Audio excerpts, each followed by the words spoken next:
भवरा नाम के गांव में चंद्रशेखर नाम के लड़के का जन्म हुआ। चंद्रशेखर का दिमाग बचपन से ही कुछ अलग चलता था।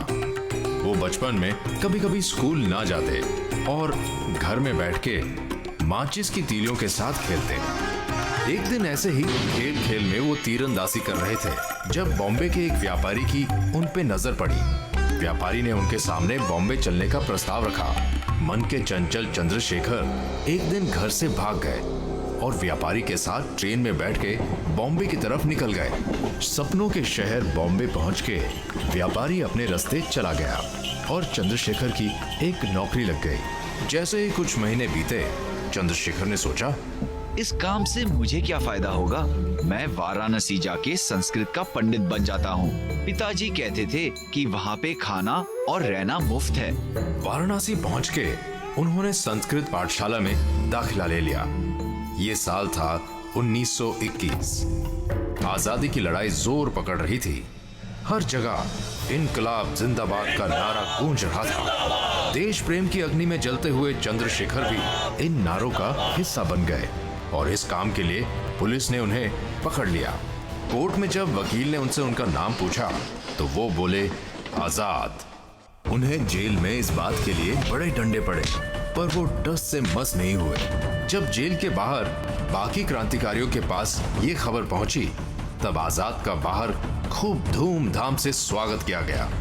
बाहर आके उन्होंने जनता से ये कहा कि वो देश के लिए अपनी जान भी दे सकते हैं। बस इसी तरह उनका नाम पड़ा चंद्रशेखर आजाद। एक दिन जब कोतवाली में एक इश्तिहार लगाने का मौका आया, वो तब भी पीछे नहीं हटे। अपनी जान हथेली पर रख कर ये काम उन्होंने अपने सर ले लिया। पर आजाद अक्लमंद थे। उन्होंने एक दिलचस्प तरीका निकाला। उन्होंने चिपकाने वाला पदार्थ अपनी पीठ पे चिपका लिया और कोतवाली की दीवार से सट के खड़े हो गए। जब हवलदार ने पूछा कि वो यहाँ क्यों खड़े हैं, तो उन्होंने बड़ी मासूमियत से कहा कि वो गांव से आए हैं और बस ऐसे ही शहर के नजारे देख रहे हैं। बस इसी तरह से उनकी पीठ पे लगा इश्तिहार कोतवाली दीवार से चिपक गया और वो हवलदार को चकमा देके वहां से भाग गए। जीवन थोड़ा और आगे बढ़ा। 1923 में हिंदुस्तान रिपब्लिकन एसोसिएशन ने वाराणसी में अपना गुट बना लिया। ये असल में एक रेवोल्यूशनरी पार्टी थी। इस पार्टी की रीढ़ की हड्डी थे राम प्रसाद बिस्मिल, रोशन सिंह, अशफाक उल्लाह खान, राजेंद्र लहरी और आजाद।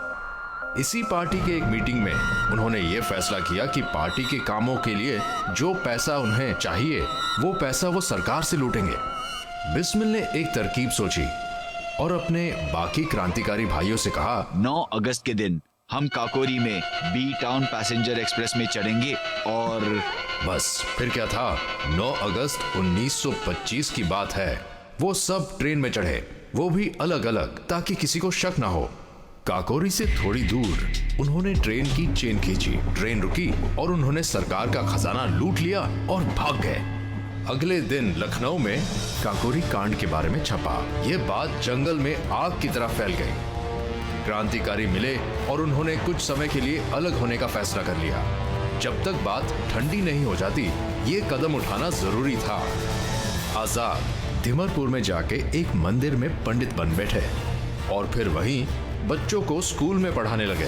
कुछ महीने बीत गए और जब पुलिस इस कांड को भूल सी गई, तब आजाद ने सोचा कि उन्हें पार्टी को फिर से एक करने के लिए झांसी जाना चाहिए। इसके ठीक बाद उन्होंने ओरछा के जंगलों में गोलियां चलाने की ट्रेनिंग शुरू कर दी। पर झांसी जाके एक मोटर मैकेनिक के तौर पर उन्होंने गाड़ी चलाना भी सीखा और मोटर के पुर्जों के बारे में भी सीख गए। इस दौरान आजाद की भगत से मुलाकात हुई। बस यहीं भगत सिंह के सुझाव की वजह से एक और फैसला किया गया। हिंदुस्तान रिपब्लिकन एसोसिएशन का नाम हिंदुस्तान सोशलिस्ट रिपब्लिकन एसोसिएशन रखा गया। कुछ समय बाद साइमन कमीशन बनी। हालांकि इस कमीशन का काम था लोगों के दुखड़े सुनना और उनकी तकलीफों को सुलझाना, पर उल्टा साइमन कमीशन ने लोगों की मुश्किलों को और बढ़ा दिया। हर जगह बस यही नारा था, साइमन वापस चले जाओ। इन्हीं नारों के बीच एक दिन पुलिस ने लाठीचार्ज किया और लाला लाजपत राय को इतना मारा कि उन्होंने दम तोड़ दिया। राय कांग्रेस के एक मुख्य लीडर थे। भगत सिंह और आजाद ने इस मौत का बदला लेने के लिए एक प्लान बनाया। स्कॉट, जिसकी लाठी से लालाजी मरे थे, उसे मारने का फैसला ले लिया। आजाद के सारे साथी इस प्लान का हिस्सा थे। हुआ यूं कि स्कॉट अपने पुलिस स्टेशन से बाहर आया। जयगोपाल ने इशारा किया। आजाद ने स्कॉट को पेड़ के पीछे से गोली मारी और फिर आजाद और उनके दोस्त साइकिल पे भाग खड़े हुए। पर ये क्या, जब सारे क्रांतिकारी थोड़ी दूर जाके रुके तो उन्हें एहसास हुआ कि उन्होंने स्कॉट को नहीं, सॉन्डर्स को मार दिया है।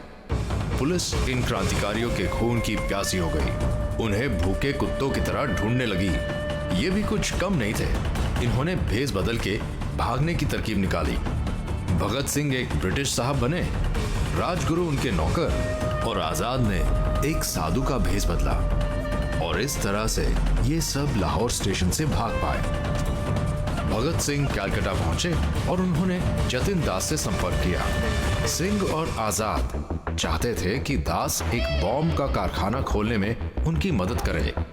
दास ने हामी भरी और आगरा में ये कारखाना खुला। अब जब बॉम्ब बन गए थे तो क्रांतिकारियों ने सोचा, हम असेंबली में बॉम्ब क्यों ना फेंके, इससे सरकार बिल्कुल हिल जाएगी। भगत सिंह चाहते थे कि वो ये बॉम्ब फेंके, पकड़े जाएं, उन्हें फांसी हो और इसी तरह वो बाकी लोगों के लिए प्रेरणा बन सके।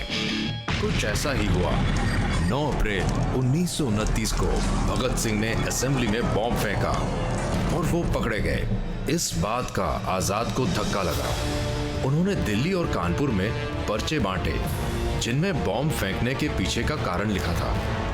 यहाँ तक कि उन्होंने अपनी पार्टी के कामों के लिए पैसे जमा करने के लिए एक दुकान भी लूटी। और फिर एक दिन आजाद को एक बुरी खबर मिली। तुमने सुना है, भगत सिंह को फांसी की सजा सुना दी गई है। आजाद और सुखदेव को शक हो चला था कि उनमें से कुछ ऐसे लोग भी हैं जो सरकार से मिल गए हैं।